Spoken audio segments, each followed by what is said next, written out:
The Israeli government and their allies in the West are again banging the drum for military strikes on Iran.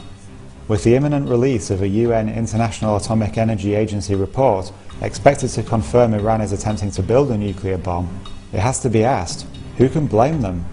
It must be noted that Iran has repeatedly denied it wants to build nuclear weapons. They have consistently said that they want to enrich uranium for use in domestic power generation. As signatories to the Nuclear Non-Proliferation Treaty, Iran is entitled under international law to build power reactors and fuel them. Israel, on the other hand, has never signed the treaty, operating a policy of deliberate ambiguity regarding its nukes.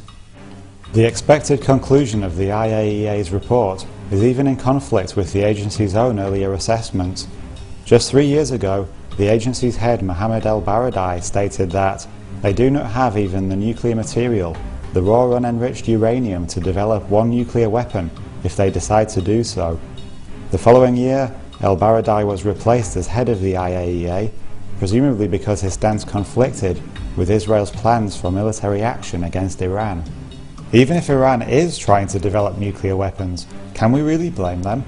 Israel is estimated to have hundreds of nukes, whilst collectively the Anglo-American-Israeli alliance controls thousands.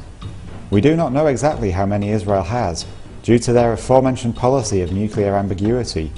If Iran were to develop a nuclear weapon, it's incredibly unlikely they would use it. Any use of a nuke against Israel, the US, or their allies would result in Iran being quite literally wiped off the map. Ahmadinejad's purported threat to wipe Israel off the map is often cited as evidence of Iran's determination to militarily annihilate Israel. It's also a mistranslation, as he did not remotely threaten Israel with obliteration. This mistranslation is widely cited by Western leaders and the media in order to demonize and isolate Iran, even though such thoroughly mainstream sources as Wikipedia contain evidence debunking it. Following the illegal invasion of Iraq, and more recently Libya, it's perfectly understandable that Iran would want to develop a nuclear deterrent.